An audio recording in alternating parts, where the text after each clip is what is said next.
morning sa ating lahat. Unang-una, binabati ko kayo lahat.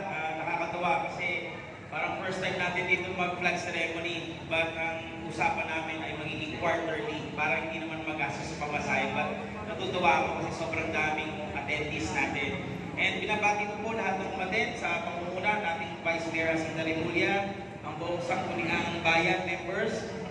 Hindi ko na isa-isahin. And siyempre, yung ating buong DILG family sa PNP, BFP, BJMP, ang ating pong si Ma'am Shera, Christine Shera ng DILG, ang ating pong mga force multiplier, ang ating pong mga schools na nandito, barangay captains, barangay kagawats na narito, lahat po ng miyembro ng LCW na narito, PWD, mga senior citizens, solo parents, yan po, lahat ng lingkod bayan at kawani ng ating munisipyo, mga department heads, magandang araw po sa inyong lahat. Ngayong buwan ng Marso, sobrang dami nating sineselebrate. Unang-una yung ating National Women's Month. At nabanggit na nga po ng ating Vice Mayor, ng ating kapatid, na marami pong events na gaganapin para lang po sa ating mga kababaihan. And nandun naman po ang suporta ng buong munisipyo, lalo-lalo na sa pwersa ng LCW. Kung ano man po ang kailangan, ay ipoprovide naman po ng ating munisipyo. At pangalawa na ating event ay ang National Fire Prevention Month. At meron po tayong bago na OIC, hindi pala OIC, bago na po hepe natin, si Fire Senior Inspector Francisco G. Medina. Welcome sir, palakpakan po natin.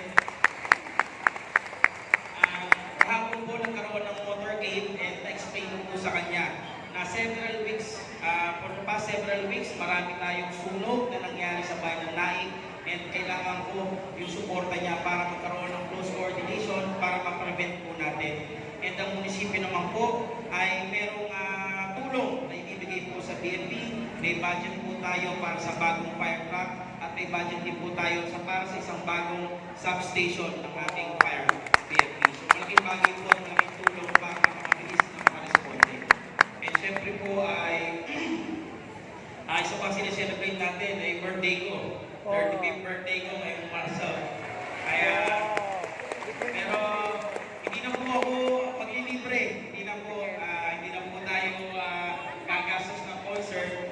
Ang pa-priority ko na lang po ay ibigay natin yung tulong sa mga nangangailangan. Actually, ang buong TODA po, yung 6,000 nating TODA, ay gusto ko sanang ilibre yung prangkisa.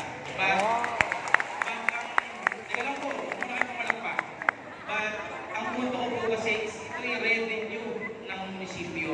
Kaya hindi ko siya magalaw. Gusto kong gayahin yung ibang bayan na libre ito, pero malaking bagay po kasi na yung 3 milyon na halaga ay magagamit natin sa munisipyo. Kaya po ako na lang po mismo ang shell out at tutumbasan ko na lang po na grocery package lahat ng ating pong TODA, 6,000 plus. So, malaking bagay din po yan. No?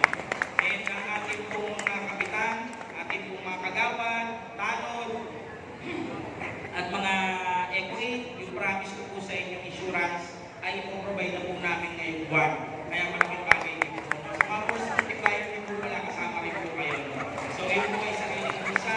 Ito po yung sasalamat at birthday celebration po kami po para hindi natin tayo. And thirdly, sa infrastructure, dumating na po sa atin yung DPWH with our MHO, with Dr. Matel. Nag-meeting na po kami para po sa ating hospital. Ito po ay magiging isang level 2 hospital with 20 to 50 beds. Nag-aantay na lang tayo ng PTC, permit to construct, para po masimulan na natin. And yung ating po isang hospital pa na Korean Hospital ay this coming March ay masisimulan na po natin gawin. So malaking bagay din po sa ating bayan. And maganda rin po balita, lalo-lalo na po sa parte ng edukasyon, may bumaba po sa ating school buildings. 3 po. Ang isa ay sa Belmont Elementary School, worth 20 million, 3-story, 6 classroom. At meron din po sa Muson Elementary School, yun din po is worth 20 million, 3-story, 6 classroom. At ganoon din po sa Kalugkog Elementary School. talagang kailangan na kailangan po kasi nila.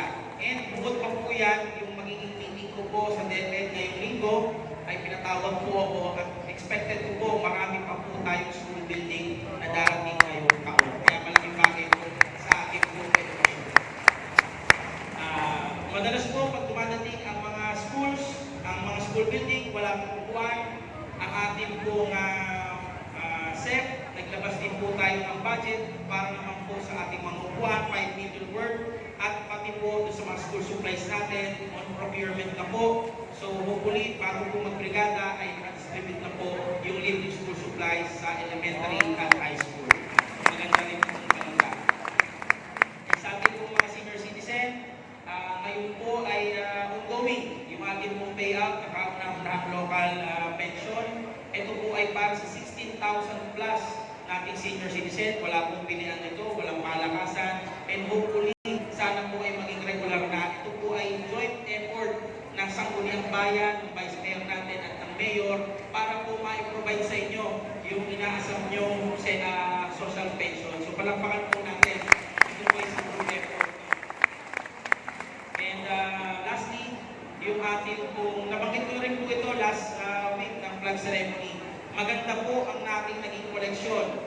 As of Feb 13, last year po, ang collection po last year ay nasa 79 million. Pero this year po, same date, Feb 13, same month, ang nakolekta po natin ay 97 million.